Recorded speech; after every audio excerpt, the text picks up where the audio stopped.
morning, Steve here in Chicago with the morning grain news. Well, we've got July beans up 29, September up 17, oil and meal higher, July corn up a penny, while September's up 2 cents.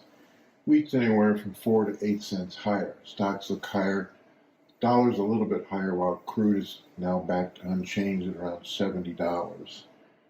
I think the big news overnight was the Derico winds that moved across parts of northern Missouri, central Illinois, and then to west central Indiana. This event is not as big as 2020, but it did flatten crops, corn, and some wheat in some of the areas. So we'll see how much the market wants to put on as a premium. Today's USDA report day, and we've got stocks and acres. The wheat stocks 611. Last year they were 698.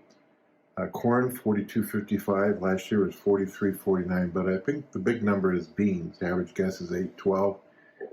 Last year was 968. In acres, 91.8 million corn acres is expected. We had 92 in March, 88.6 last year. Beans 87.6. The March was 87.5, and last year was 87.5. All wheat 49.6 versus 49.8 in March, and 45.7 last year. Spring 10.5 versus 10.6 in March and 10.8 last year. One that we'll be watching is all cotton acres, 11.1. March was 11.2. Last year was 13.7. So again, choppy trade.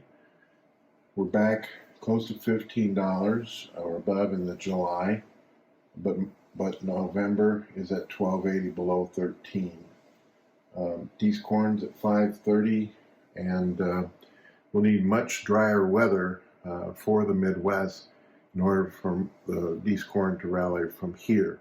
Next 5 days, much of the Midwest should see rains. We'll see how much we actually get and the coverage. After that, rains might be a little bit less frequent.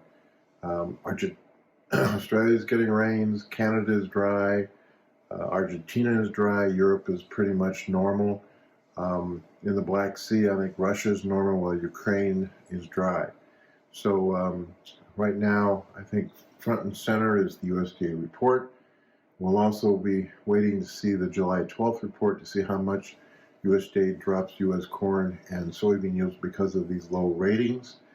We'll also see if they change demand to offset that. Certainly, our export commitments right now for corn, beans, and wheat are behind this year's USDA's goal, which suggests next year could be the same, with big crops in South America and big crops in Russia.